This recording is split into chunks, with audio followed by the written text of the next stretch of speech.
সদ্য মুক্তি পাওয়া নতুন দুই সিনেমায় পশ্চিমবঙ্গের অভিনেত্রী শ্রাবন্তী চট্টোপাধ্যায়কে ভিন্নভাবে আবিষ্কার করেছেন দর্শক।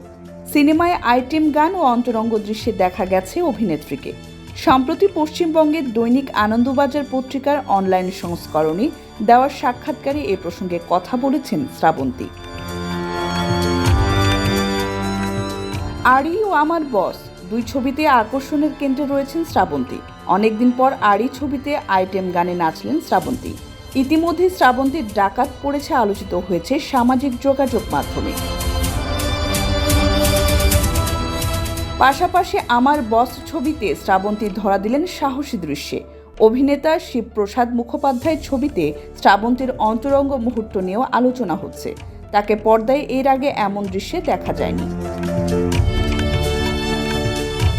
অভিনেত্রী বলছেন, এই দৃশ্যে অভিনয় নিয়ে সংশয়ে ভোগেননি তিনি। আমার বস ছবির মালা চন্দন গানটিতে শ্রাবন্তী ও শিবপ্রসাদের ঘনিষ্ঠ দৃশ্য রয়েছে। জয় গোস্বামীর লেখা ঈশ্বর আর প্রেমিকের সংলাপ কবিতাটি নায়িকার পিঠে লিখলেন পরিচালক। আনন্দবাজারে ভিডিও সাক্ষাৎকারে শ্রাবন্তী বলেন, এমন একটা গান নিজের ক্যারিয়ারে পেয়ে আমি আপ্লুত।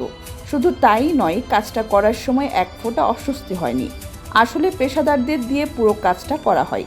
চুমুখেই যে প্রেম নিবেদন হয় তা নয়, এভাবেও একটা প্রেমের মুহূর্ত বোনা যায়। তার জন্য শিবুদাদের গোটা টিমকে কুর্নিশ। তার উপর জয় গোস্বামীর কবিতা, কি বলবো আর। একইভাবে ডাকাত পড়েছে গানটি দর্শকদের ভালো লাগছে দেখে খুশি শ্রাবন্তী।